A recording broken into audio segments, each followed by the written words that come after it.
when women are making self-portraits, they are taking the power of create their own image. The fact is that they are the master of this image of herself. So this is a kind of freedom for the woman. That's why the early video art is very close to feminism, but not only, of course, but a big part was due to this capacity, to this to this possibility to control their own image. In the film works, we will see that the artists are not in all cases in front of the camera, because in the film it's not very common to talk to the camera, it's the fourth wall. But in the video is very close to television, and in fact we are very used to have the talking heads in television, so we will find a lot of works where really women are in front of the camera.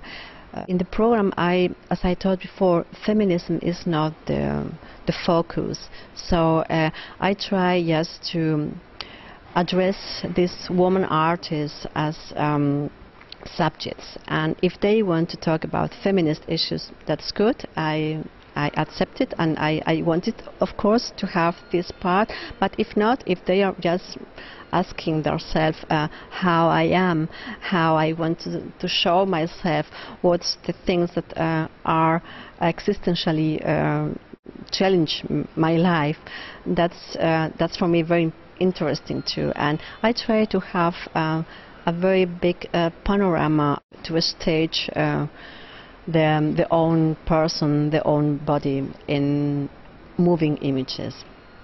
Looking for the self, who I am and who I am in my context, opens a lot of questions of identity, and as a woman in the society, in a country, in a very specifically religion context.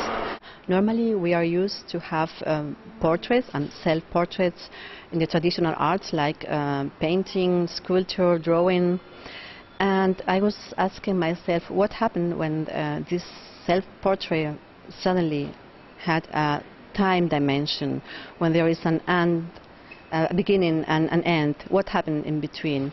In the program there are a lot of examples, a lot of very different strategies of artists from several generations who deal with this subject and who try to present an image of their self. Sometimes there is a kind of metaphysical quest, or looking for their inner I, the inner me, and sometimes it's really a kind of resistance and a kind of performative act where they are rebelling against state, politics and religion. Parallel to this film video series, I am making a seminar at the University of Arts, and this seminar is about self-portrait, female and male self-portraits, and that's very interesting. The students are men and women,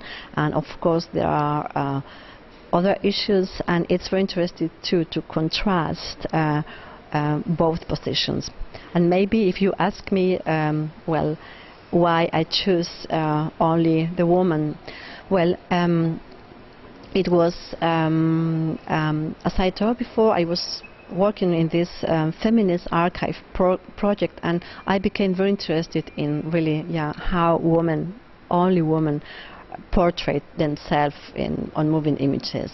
The film and video series started with a film of Agnès Varda. It was a film, Réponse des femmes, Notre corps, notre sexe, from 1975, and it was a really very political and pamphlet film, kind of cinetract, a documentary made for television, where really this feminist denunciation was very clear. And the whole program will finish with a film of Maria Lasnik. She made the film in a very, when she was in a very advanced moment in his career, and it's very nice how light and how she tells about her life as an artist. She belongs to this first generation of feminist artists, and then now how she have a look to her life, and in a very humorous and a very nice way. The way this identity or feminist issues are discussed, it's very different from in different countries, of course. In Europe, some issues were discussed some time ago in the 60s and in the 70s, of course, and from a very West perspective. And it's very important and very interesting how artists from Muslim countries have another issues to deal with.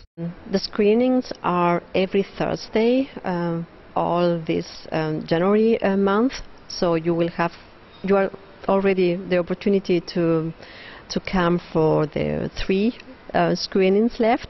And if you are in Berlin, so please come, and I will be there to speak about the films at the beginning and at the end, and we will have some guests too. So thank you very much.